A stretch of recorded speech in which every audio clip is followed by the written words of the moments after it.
In the news this morning, the television news industry reeling again with yet another sexual misconduct scandal, this time at NBC. Longtime Today Show host Matt Lauer was abruptly fired early this morning.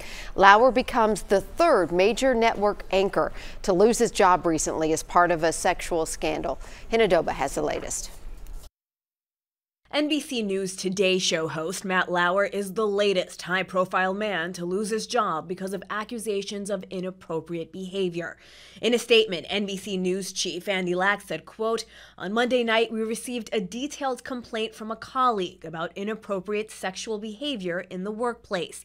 He went on to say, while it is the first complaint about his behavior in the over 20 years he's been at NBC News, we were also presented with reason to believe this may not have been an isolated incident. A clearly emotional Savannah Guthrie opened the Today Show this morning with the news, which she said she had learned just moments earlier. We are still processing all of this.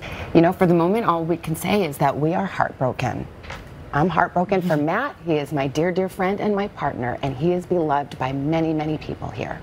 And I'm heartbroken for the brave colleague who came forward to tell her story, and any other women who have their own stories to tell. Lauer joins two other big-name news anchors fired this year over sexual misconduct allegations: Fox News' Bill O'Reilly and CBS's Charlie Rose.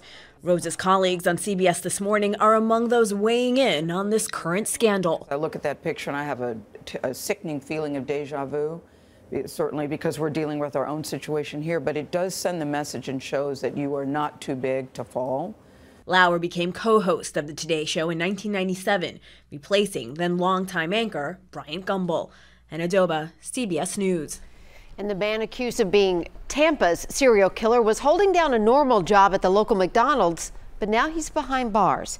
This morning, the Tampa police chief announced the manhunt for the suspect in 4 separate killings was over, and that he used the same gun in all the shootings. 24-year-old Hal Emmanuel Donaldson is cooperating with investigators, but still has not revealed a motive for his attacks.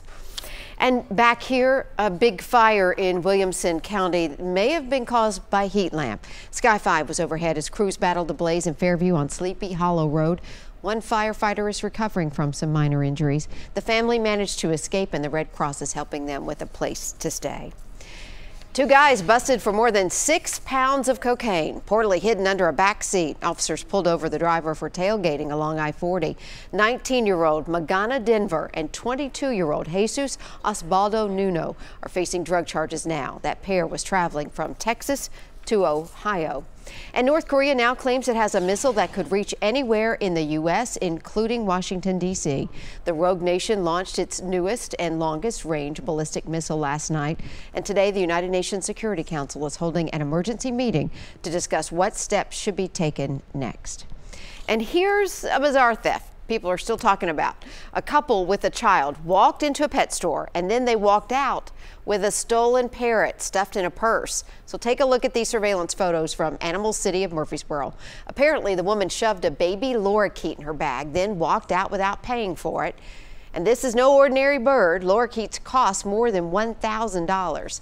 After posting these pictures to Facebook, officials identified and arrested 25-year-old Catlin Vasquez.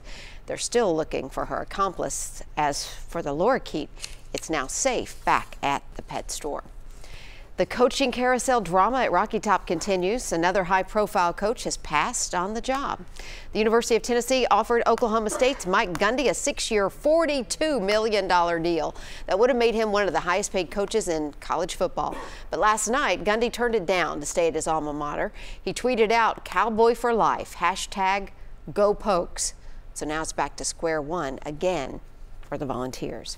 And we do have one more sports note Leland just announced this morning. Major League Soccer team has said that Nashville is in the Final Four in the expansion news for a new team. So that's awesome. Good news for soccer fans around here who've been watching this closely. Yeah, awesome. Yeah, they'll make presentations on that next week.